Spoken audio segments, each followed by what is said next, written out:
ओम शांति। ब्रह्मा कुमारी मोहिनी बहन जी का अनुभव। मोहिनी बहन जी ईश्वरीय विश्वविद्यालय की वरिष्ठ राजयोग शिक्षिका हैं। सन 1956 से इस संस्था से जुड़ी हुई है। वर्तमान समय ये अमेरिका के न्यूयॉर्क शहर में रहती हैं। सन 1962 में इन्होंने अपना जीवन ईश्वरीय सेवा समर्पित किया। सन 1974 तक इन्होंने दिल्ली साउथ एक्सटेंशन में सेवाएं की। सन 1978 में न्यूयॉर्क में ईश्वरीय सेवा केंद्र खोलने के निमित्त बनी। ये अमेरिका देश में ईश्वरीय विश्वविद्यालय की अध्यक्षा हैं। अमेरिका एवं कैरेबियन देशों की प्रादेशिक संयोजिका है तथा यूएन में ईश्वरीय विश्वविद्यालय की प्रतिनिधि हैं। मेरा लौकिक जन्म कराची में हुआ था जब भारत का विभाजन हुआ। उस समय मैं 4 वर्ष की थी। उस समय हम सब परिवार वाले कराची से दिल्ली आए। मेरी लौकिक पढ़ाई दिल्ली में ही हुई। हर एक परिवार में कुछ मान्यता होती है।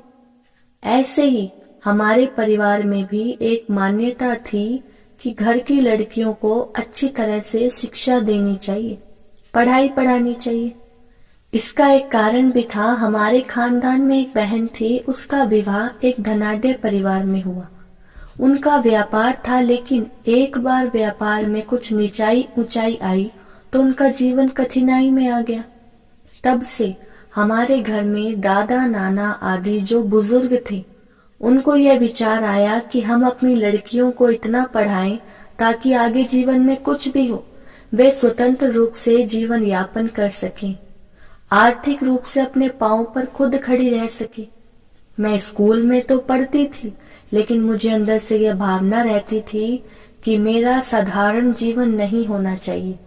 परिवार में जो धार्मिक क्रिया विधियां चलती थी, जैसे प्रार्थना पूजा आदि करना, गुरुओं के आश्रमों पर जाना, वो तो मैं सबके साथ करती थी, लेकिन व्यक्तिगत रूप से धर्म के प्रति या भक्ति के प्रति खास रुचि नहीं थी।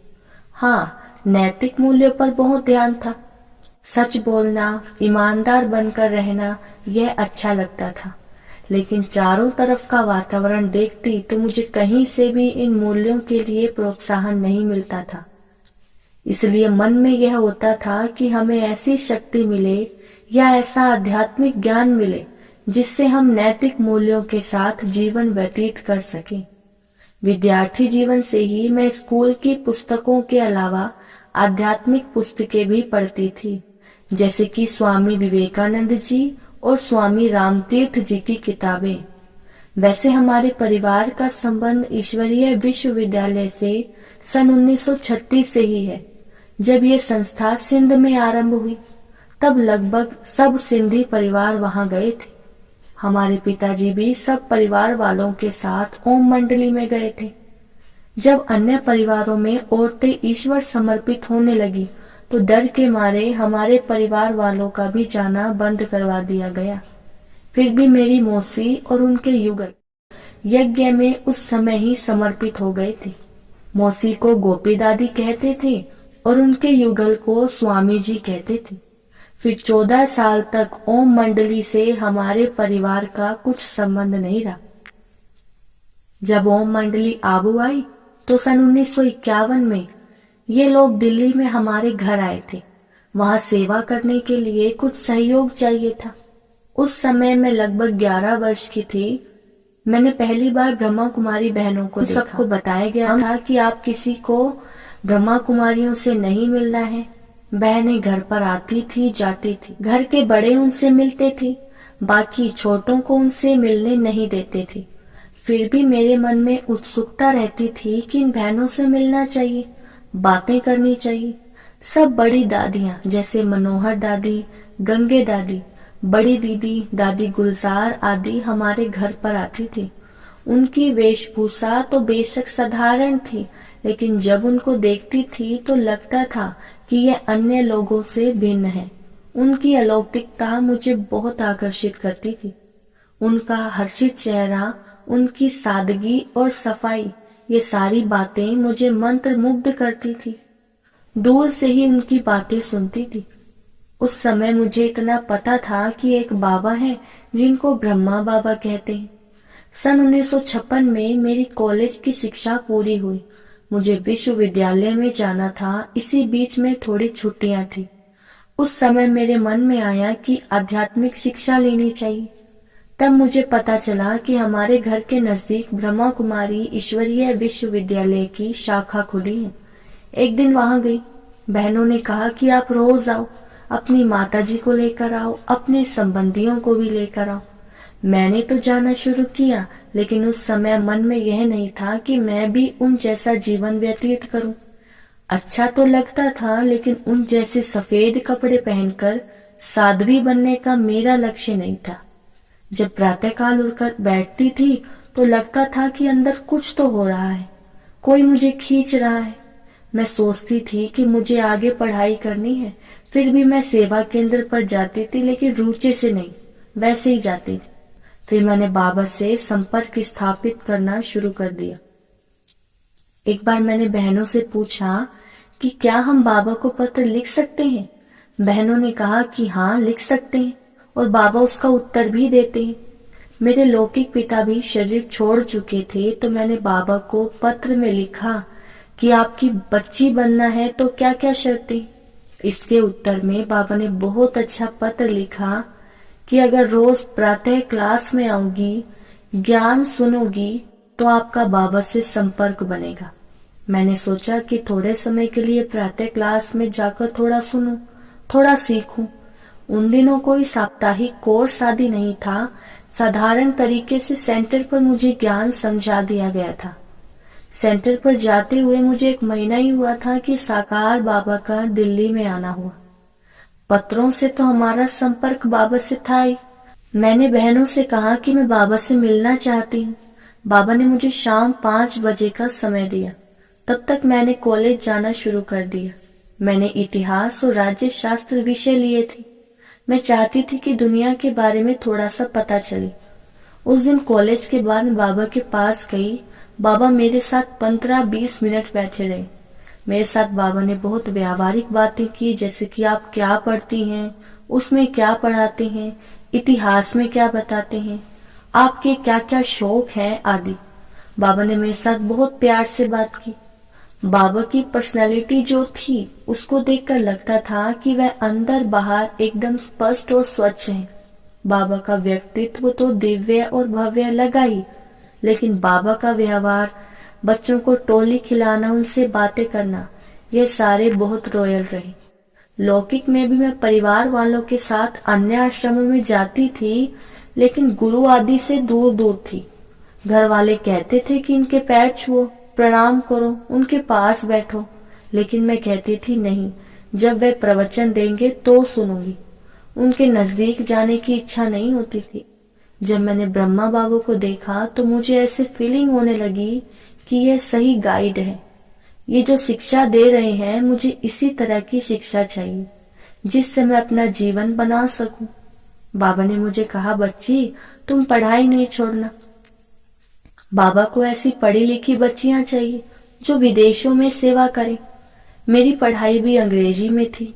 घर वाले भी मुझे पढ़ाना चाहते थे, मैं भी पढ़ना चाहती, और बाबा ने भी कहा तो मैं खुशी खुशी से पढ़ाई करने लगी। बीच बीच में सेवा भी करती थी। जहाँ भी प्रोग्राम होते थे, नए सेवा केंद्र खुलते थे, तो वहाँ भाषण करने जाती थी। धीरे धीरे मेरा ज्यादा समय ईश्वरीय सेवा में लगने लगा। परिवार वाले भी समझने लगे कि इसका जीवन ईश्वर अर्थ ही रहेगा। मैंने बीए पूरा किया। उसके बाद पत्रकारिता, जर्नलिज्म का कोर्स किया। घर वालों ने कहा कि जीवन में हर एक का अपना अपना लक्ष्य रहता है। अगर आपके जीवन का लक्ष्य यही है तो हम आपको रोकेंगे नहीं। 1 साल मैंने दिल्ली में जर्नलिस्ट के रूप में भी नौकरी भी की। उनको विश्वास हो गया कि ये अपने पैरों पर खड़ी होकर भी अपना जीवन जी सकती है। फिर मैं ज्ञान में आगे बढ़ने के लिए मुझे प्रोत्साहित करने लगी। सन 1962 में मैंने पढ़ाई पूरी करके सेंटर पर रहना शुरू कर दिया। बाबा मुझे बड़ी बड़ी प्लान्स देते थे कि बड़े बड़े पर्वतीय स्थलों पर जाकर प्रदर्शनी करो। दिल्ली में होने के कारण यज्ञ के लिए किसी मंत्री के पास जाना हो, किसी से कार्य कराना हो, तो बाबा मुझे कहते थे। पहली बार मधुबन मैं सन 1958 में आई थी। उस समय कॉलेज में पढ़ती थी। पहला साल पूरा हुआ था, छुट्टियां थी, तो बाबा ने कहा था कि बच्ची मधुबन आओ। मधुबन में कुछ दिन रहकर मैं वापस जा रही थी तो विश्व किशोर बाहु स्टेशन तक मुझे छोड़ने आए थे। उन्होंने कहा कि देखो, बाबा के कार्य में जब भी कोई विघ्न आए ना, घबराना नहीं, खुश होना चाहिए कि बाबा मुझे मदद करेगा। जब कोई कार्य सरल होता है तब हम बाबा को याद नहीं करते। बाबा को याद नहीं करते तो बाबा मदद कैसे करेंगे। इसलिए जब विघ्न तथा परिस्थितियां आती हैं तो कभी घबराना नहीं। एक तरफ बाबा ने ये वरदान दिया था कि सफलता आपकी रहेगी, और दूसरी तरफ भाव ने ये युक्ति बता दी। मुझे ये बहुत अच्छा लगा। इस ज्ञान मार्ग में मुझे बाबा से योग लगाना बहुत अच्छा लगता था, और ज्ञान में चलने के 3-4 महीने में ही साक्षात्कार होने लगे। ट्रांस का पाठ भी मेरा उसी समय से शुरू हो गया। एक तरफ पढ़ाई थी, दूसरी तरफ सेवा थी, और तीसरी तरफ ये ट्रांस का पाठ था। बाबा मुझे कई तरह की सेवा देते थे। छोटी उम्र की कुमारी होने के कारण बड़ी दीदी मुझे कहती थी कि हमेशा अपने को जगत माता समझो, तो किसी की भी आपके प्रति अन्य दृष्टि नहीं जाएगी, आप सुरक्षित रहेंगी। ऐसे तो मेरे सामने कोई समस्या नहीं आई, लेकिन कभी कभी अकेले ही जाना पड़ता था। रात को देर से सेंटर आना पड़ता था, या अचानक मधुबन से बाबा का बुलावा आता था तो तुरंत बिना रिजर्वेशन जाना पड़ता था। उस समय हमेशा मेरे में यह भावना रहती थी कि मैं जगत माता हूँ। एक बार मधुबन में जर्नलिस्ट आने वाले थे तो बाबा ने फोन किया कि बच्ची मधुबन आ जाओ। उस समय तुरंत रिजर्वेशन नहीं मिलती थी, तो गाड़ी आने पर ही अगर खाली है तो मिल जाती थी। स्टेशन पर जाकर टीटी से रिजर्वेशन ली। कंपार्टमेंट में 6 लोगों के लिए सीट या बर्थ होती है ना, उनमें 5 भाई थे जो अन्य धर्म के थे, और एक ही सीट खाली थी जो मुझे मिली थी। मैं जाकर वहां बैठी। जब ट्रेन चलने लगी तो उनको ख्याल चलने लगा कि यह अकेली बहन है। मैंने ये सोचा कि अभी तक हमने जो सीखा है उसका प्रयोग और परीक्षण करने का यह समय है, तो मैं खिड़की के पास बैठकर आत्मिक स्थिति का अभ्यास करने लगी कि मैं एक शुद्ध आत्मा हूँ, ये भी आत्मा है, सभी परमात्मा की संतान है। थोड़ी देर के बाद जब टीटी टिकट देखने के लिए आया तो उन भाइयों ने उससे कहा कि इस बहन को कोई दूसरा स्थान दे दो। उनके पास जो भोजन था वह मांसाहार का था। उन्होंने दूसरी जगह आकर वह भोजन खाया। उसके बाद से मैंने ये महसूस किया कि कोई भी ऐसा वातावरण हो या आपको ऐसा लगे कि कहीं विरोध हो सकता है, तकलीफ हो सकती है, उसके समय आप अंदर में एकदम आत्मिक स्थिति का अभ्यास करो, बाबा को याद करो, तो वहां के वाइब्रेशन में परिवर्तन आ जाता है। आज तक भी मैं इसका प्रयोग करती हूँ कि बाबा कहता है सदा शुभ भावना और शुभ कामना रखो। शुभ भावना और शुभ कामना भी बिना आत्मिक अभ्यास के रख नहीं सकते। आत्मिक अभ्यास को मैंने अपने जीवन का फाउंडेशन बनाया है। इसके बाद बाबा ने मुझे एक बड़े सेवा केंद्र के निमित्त बनाया जो दिल्ली के साउथ एक्सटेंशन में था। उस समय कई तरह की परिस्थितियां आती थी। कई विरोधी भाव वाले, विकारी भाव वाले आते थे, लेकिन जब वे सेंटर के अंदर आते थे उनका भाव ही बदल जाता था। एक बार एक व्यक्ति ने खुद ही अपना अनुभव सुनाया कि मैं इस भाव से आया था, लेकिन आपके सेंटर के वातावरण ने मेरा मन ही बदल दिया। सेवा के लिए बाबा मुझे भारत के अनेक स्थानों पर भेजते थे। उसके बाद बाबा ने मुझे विदेश सेवा के लिए भेजा। उन दिनों विदेशों में सेंटर तो नहीं थे, तो मुझे होटलों में रहना पड़ता था। शुरू से आत्मिक भाव में रहने का, स्वमान में रहने का, जैसे बाबा से वरदान तो मिला था, लेकिन होटलों का वातावरण तो दूषित होता है। ऐसे वातावरण में हमें बहुत योग युक्त होकर रहना पड़ता था। एक बार मुझे सिंगापुर जाना पड़ा। वहां पर एक सम्मेलन हो रहा था। उसमें स्वामी सच्चिदानंद जी भी आए हुए थे। वे बाबा को जानते थे। सिंगापुर में स्वामी जी के बहुत शिष्य थे, तो उनके पास बहुत फल आते थे। रात को रोज वे मेरे लिए काफी सारे फल सब्जियां भेजते थे। वे अपने अनुयायियों को कहते कि तुम जाओ ब्रह्मा कुमारियों के पास, एक दिन में ही तुमको ज्योति का दर्शन कराएंगे। कहने का मतलब यह है कि मैं जहां भी गई वहां लोगों से सहयोग बहुत मिला। बाबा के अव्यक्त होने के बाद मेरे से कहा गया कि आप लंदन जाओ। मेरा लंदन जाना तो नहीं हुआ, लेकिन जर्मनी गई। एक बार अव्यक्त बाप दादा ने मिलते समय मेरे लिए ये महावाक्य उच्चारे कि जब कोई निमंत्रण आता है वे लोग अच्छे हैं या नहीं, यह जानने के लिए आपके मन में एक घंटी बजेगी, जैसे बाबा की तरफ से टेलीफोन आ रहा है। जाने से पहले आप बाबा को मन में फोन करना, बाबा आपको मार्गदर्शन करते रहेंगे। जब मैं न्यूयॉर्क में थी तब एक निमंत्रण मिला। उन्होंने कहा कि बहुत बड़ा प्रोग्राम है, आप आइए। जिस प्रकार वह कह रहे थे कि बहुत बड़ा प्रोग्राम है, मन में मुझे शंका हो रही थी कि वैसा है नहीं। जब उनके सिद्धांत और हमारे सिद्धांत नहीं मिलते हैं तो हम उसमें भाग क्यों ले। ऐसे हमेशा मैं सोचती थी। सबने कहा कि यह बहुत अच्छा मौका है, आपको जाना चाहिए। दोपहर का समय था। जाने की तैयारी करने से पहले मैं थोड़ा विश्राम कर रही थी। उस समय मुझे अंदर बहुत स्पष्ट रूप से ऐसा अनुभव हो रहा था कि बाबा कह रहे हैं कि बच्ची, सबको भेज दो सेवा करने के लिए, लेकिन तुम मत जाओ। मैं सोचने लगी कि मैं सबको ऐसे कैसे कहूँ कि आप जाओ और मैं नहीं आऊंगी। वह कहेंगे कि बहन जी ने प्रोग्राम बदल दिया। फिर मैंने ऐसे कहा कि आप सब थोड़ा पहले चले जाना, अगर आपको उचित लगे तो मुझे फोन कर देना, मैं आ जाऊंगी। जब वे लोग वहां गए तो वहां पैसे की बातें, राजनीति की बातें चल रही थी। तो अपने भाई बहनों ने फोन किया कि आप नहीं आइए, हम लोग यहाँ हैं, हम संदेश दे देंगे। इस तरह से बाबा की तरफ से मुझे इशारे मिलने के बहुत अनुभव हैं। कई देशों में मैं गई जहाँ भिन्न भिन्न धर्म, रंग, रूप, जाति और मान्यताएं हैं। करीब 2 साल हो चुके थे मुझे विदेश गए हुए। ज्ञाना में 55% भारत मूल के हैं, बाकी 45% 6 देश प्रजाति मिक्स है। मुझे ऐसा लगा कि बाबा की तरफ से प्रेरणा मिल रही है कि वहां जाकर सेवा करो।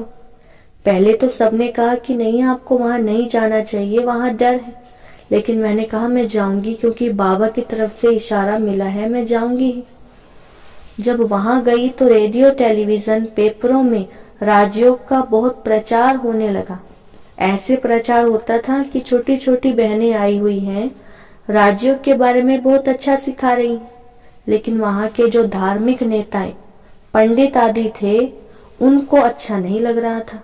वहां की सरकार में एक कानून था कि पंडितों की कौंसिल, महासभा को बाहर से आई हुई कोई भी संस्था पसंद नहीं है तो सरकार कह सकती है कि आप अपना कार्यकलाप बंद करो। जब ये पंडित आदि राष्ट्रपति के पास गए तो राष्ट्रपति की तरफ से हमें फोन आया। हमने कहा अगर आप कहें तो हम उनसे बात करेंगे।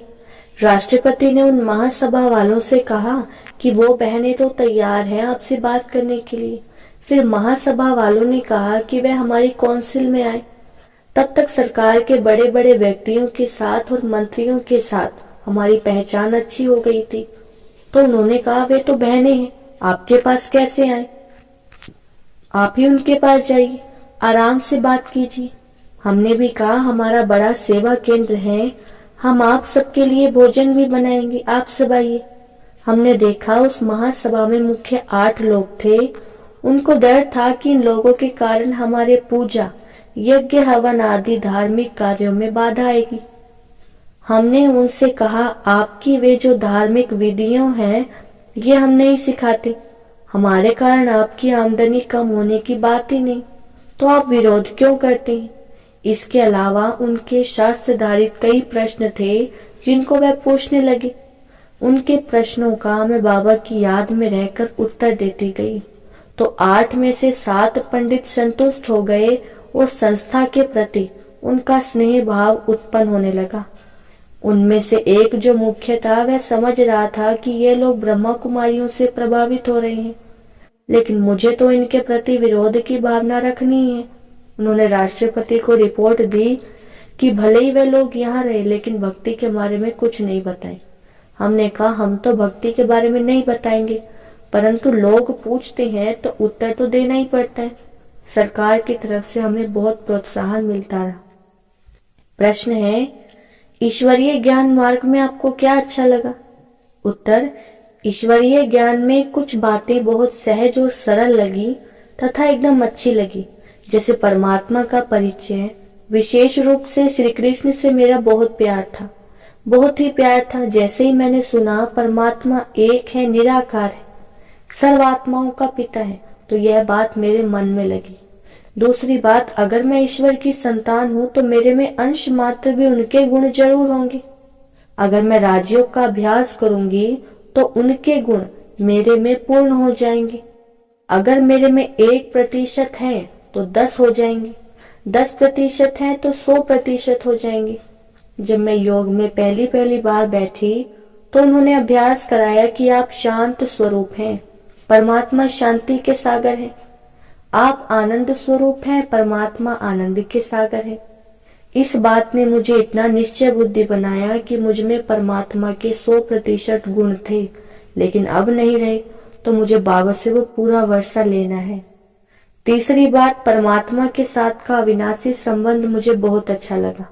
लौकिक में मेरे मन में बहुत विचार चलता था कि संबंधों में क्यों दुख होता है, संबंध क्यों बने, संबंध होते हैं सुख के लिए, फिर मित्र आपस में क्यों लड़ते हैं, भाई बहनों के बीच झगड़ा हो जाता है, माता पिता का बच्चों से भी हो जाता है।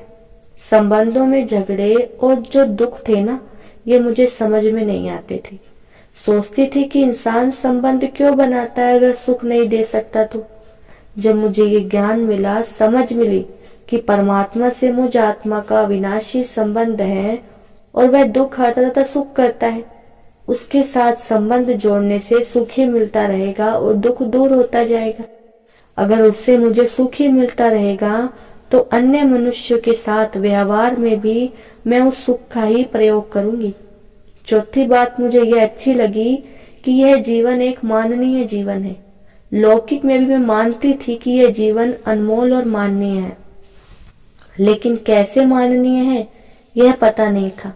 जब यहाँ आई तो बताया गया कि हम देवता घराने के हैं, हमारे पूर्वज देवी देवता है।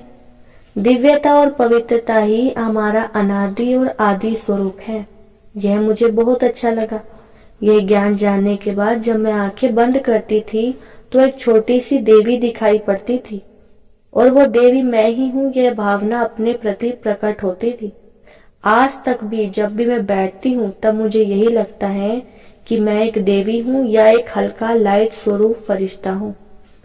उस समय ही मुझे पक्का हो गया था कि मुझे यह बनना है। सबसे बड़ी बात यह है कि जब से मैंने योगाभ्यास शुरू किया तब से मेरे में एकाग्रता की मात्रा इतनी बढ़ गई, कोई बात सुन ली, देख ली या पढ़ ली तो भूलती नहीं थी। ज्ञान मिलने से पहले पढ़ाई में 60% मार्क्स मिलते थे। राजयोग सीखने के बाद 80-85% मार्क्स आने लगे। योगाभ्यास से स्मरण शक्ति बढ़ गई। उस समय मुझे ऐसा लगता था कि मेरी बुद्धि रिफाइन हो गई। मुझे अनुभव होता था कि ज्ञान मिलने के बाद मेरी जो सोच चल रही है, बुद्धि जैसे काम कर रही है, पहले ऐसा था ही नहीं। योगाभ्यास करने से मेरे में बहुत सी कलाएं विकसित हुई। इस बात पर हमेशा मुझे जगदीश भाई की बात याद आती है। वे कहते थे कि योगी के अंदर योग्यताएं बढ़नी चाहिए। मैं तो यही कहती हूँ कि आज जो भी हम कर रहे हैं या अभी तक कर पाए हैं, यह सिर्फ लौकिक पढ़ाई की वजह से नहीं बल्कि राजयोग की वजह से है। प्रश्न है, ज्ञान मार्ग में आपके इतना आगे बढ़ने का क्या आधार रहा? उत्तर है, आज्ञाकारिता। मेरा मुख्य अनुभव यही रहा है कि आज्ञाकारी रहकर सोच समझ से चलने वाले आगे चलकर बड़ों के विश्वास पात्र बन जाते हैं। बड़ी दादी जी का मेरे पर बहुत विश्वास रहा। इसी अनुभव ने मुझे विदेश की सेवा में बहुत मदद की।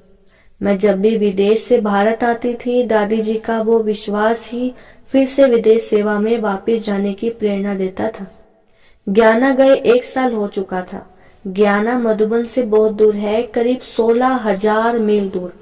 मुझे लगा कि ज्ञाना में और किसी को सेवा के लिए भेजना चाहिए। मैंने दादी से कहा, दादी जी ज्ञाना में और किसी को भेज दे तो अच्छा रहेगा।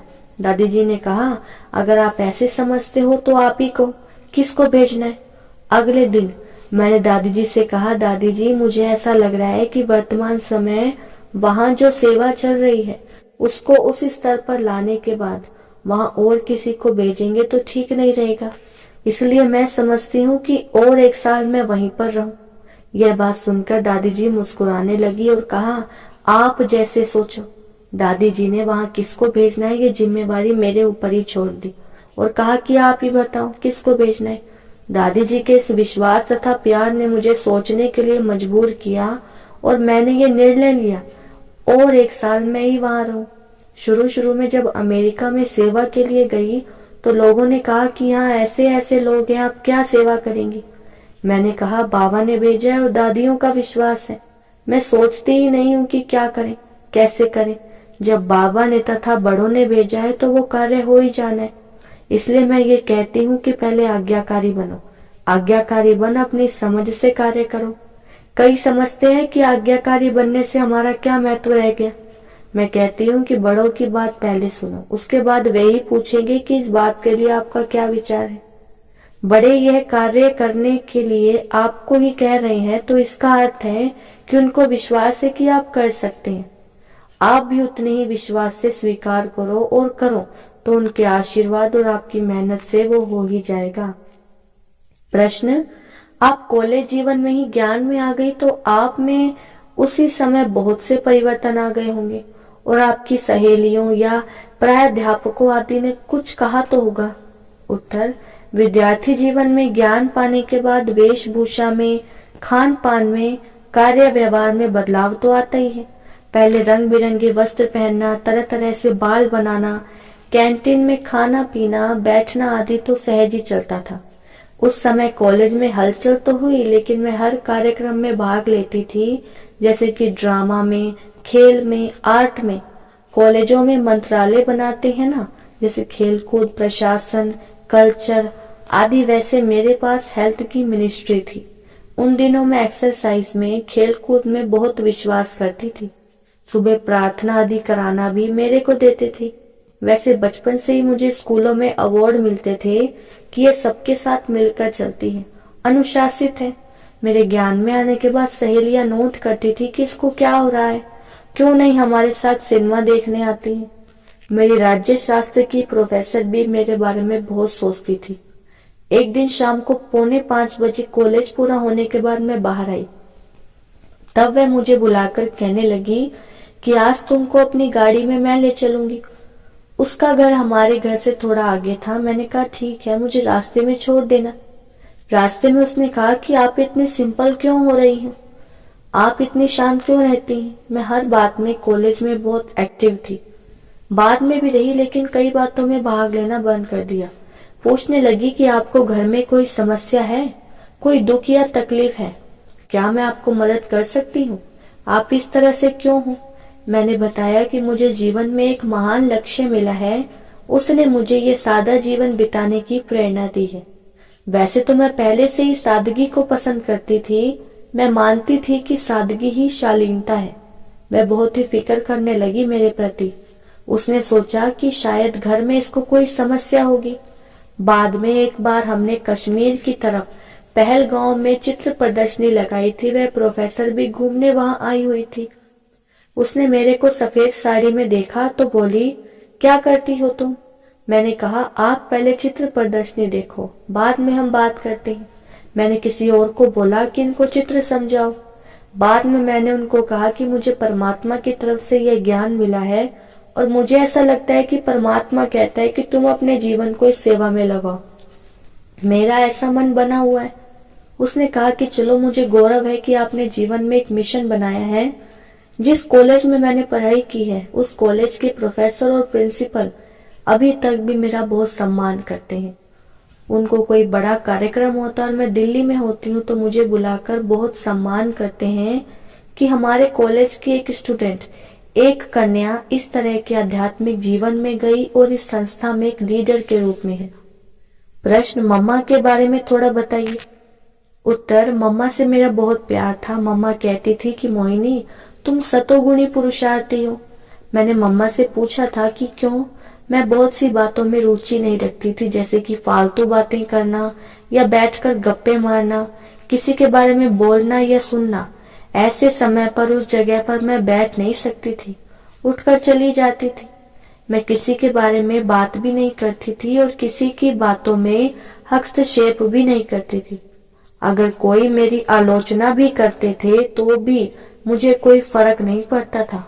मुझे लगता है कि शायद मम्मा ने ये सारी बातें नोट की होगी। इन कारणों से ही मम्मा के मैं बहुत नजदीक थी। अच्छा, ओम शांति।